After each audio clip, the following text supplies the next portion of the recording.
Assalamualaikum warahmatullahi wabarakatuh. Perkenalkan, saya Ike Benvinda dari kelas KPHA dengan nomor NIM 117301042.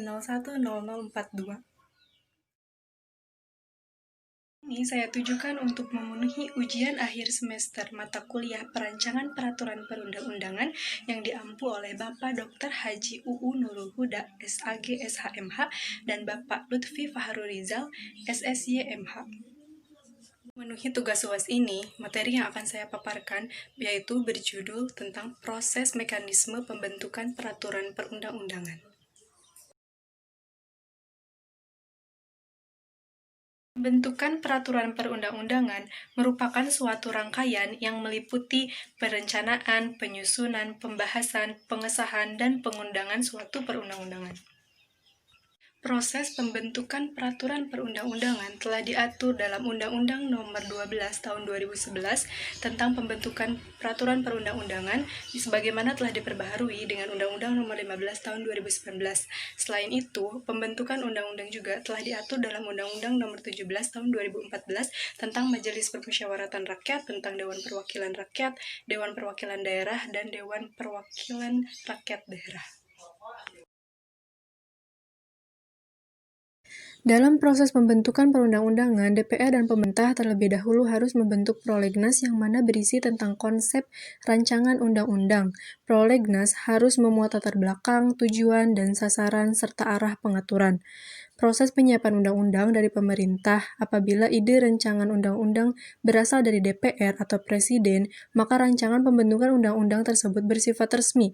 Pembentukan panitia RUU hanya akan terjadi jika Presiden telah menyetujui konsep naskah dan akademis yang diajukan.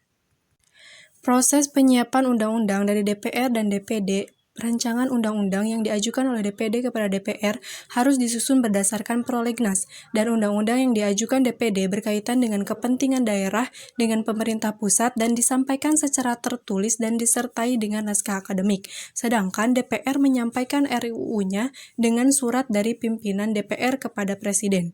Pembahasan rancangan undang-undang. Pembahasan RUU dilakukan oleh DPR dan Presiden atau Menteri yang ditugasi. Pembahasan RUU dilakukan melalui dua tingkat pembahasan. Yang pertama dalam rapat komisi, lalu yang kedua dalam rapat paripurna. RUU yang sedang dibahas tidak bisa ditarik kembali tanpa kesepakatan antara Presiden dan DPR, dan hanya bisa ditarik jika RUU itu belum dibahas. RUU yang tidak mendapat persetujuan tidak boleh diajukan kembali dalam masa persidangan DPR. Pengesahan perundang-undangan dan penyebarluasan.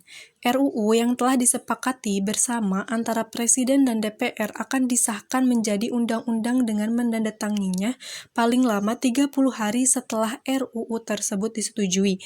Undang-undang yang telah disahkan wajib disebutkan. Penyebarluasannya dilakukan oleh DPR dan pemerintah mulai dari penyusun prolegnas, penyusun RUU, pembahasan perancangan RUU hingga penandatanganan RUU. Peraturan perundang-undangan di Indonesia masih menemui berbagai hambatan, sehingga untuk menyelesaikan satu perundang-undangan, lembaga legislatif dan pemerintah memerlukan waktu yang relatif lama. Draft rancangan undang-undang mengantri sesuai dengan skala prioritas prolegnas. Proses normal pembentukan undang-undang di Indonesia merupakan proses yang lama, melewati pembahasan dan perdebatan di lembaga legislatif untuk mencapai titik temu dan kesepakatan bersama. Proses tersebut tidak dapat selalu diprediksi kapan akan berakhir, sedangkan kebutuhan masyarakat akan kepastian hukum merupakan suatu hal yang penting untuk segera dipenuhi. Maka dari itu, pemerintah dan lembaga legislatif sudah seharusnya memikirkan solusi untuk memperbaiki persoalan tersebut. Adapun solusi yang dapat dilakukan adalah dengan memberikan kewenangan kepada lembaga yang telah ada seperti Direktorat Peraturan Perundang-undangan dan Badan Pembinaan Hukum Nasional Kementerian Hukum dan HAM untuk mengevaluasi dan menganalisis secara berkala terhadap undang-undang, sehingga mereka dapat memberikan rekomendasi undang-undang mana saja yang sudah seharusnya diubah dan diperbaiki kepada lembaga terkait yang dapat mengajukan rancangan undang-undang. Sekian materi yang saya sampaikan, mudah-mudahan dapat bermanfaat, dan mohon maaf apabila terdapat kesalahan dan kekurangan dalam penyampaiannya. Wassalamualaikum warahmatullahi wabarakatuh.